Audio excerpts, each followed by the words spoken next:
On Saturday, November 21st, Boston College and Notre Dame are going to play football at Fenway Park. We'll also see some high school games here. The challenge then facing the Red Sox is how to take a ball field and turn it into a gridiron. We think of Fenway Park, we think of David Ortiz and Jim Rice and Carl Yastrzemski and Ted Williams hitting home runs. We think of Nomar Garciaparra and Johnny Pesky going into the hole. We think of Roger Clemens, Pedro Martinez, and Smokey Joe Wood firing fastballs. But the question is, how do you turn this into this?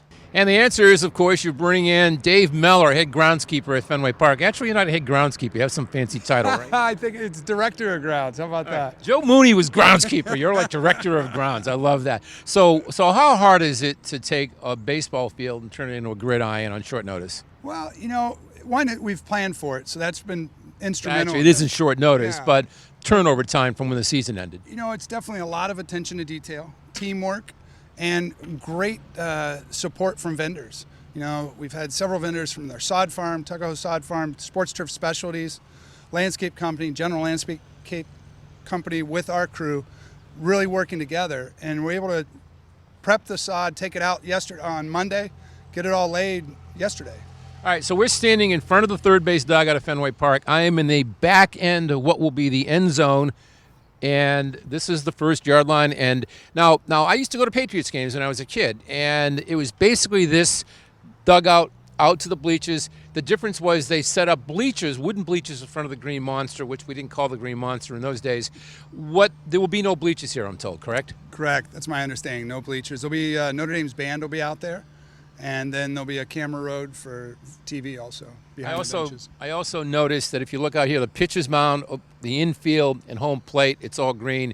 It's an entire green surface. Now, I've seen football games in the old days where you could see the pitcher's mound in the game. You'd be watching the game because if it was at the Oakland Coliseum, the Raiders are playing, but the A's are in the postseason, or they have it's in September.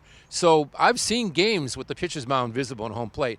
How difficult was it to cover that up? Is it just a matter of just cutting the mound off and putting turf down? So we put a filter fabric down on top of our clay so that the root zone that's on the sod doesn't contaminate the clay. So next season, the baseball field's not, all that clay is not impacted with any kind of contamination.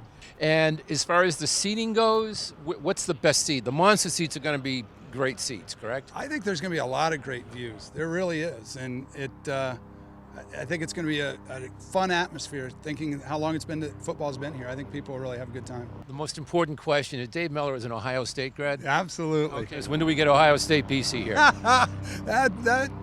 I don't know. I'll go watch that at Ohio State or at BC. How's that? If I ever see Ohio State BC here, I'm going to be looking for sand in the end zone, all kinds of groundskeeper tricks and so forth.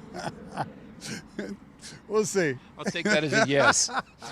With Dave Mellor at Fenway Park and videographer Bob Grime, I'm Steve Buckley.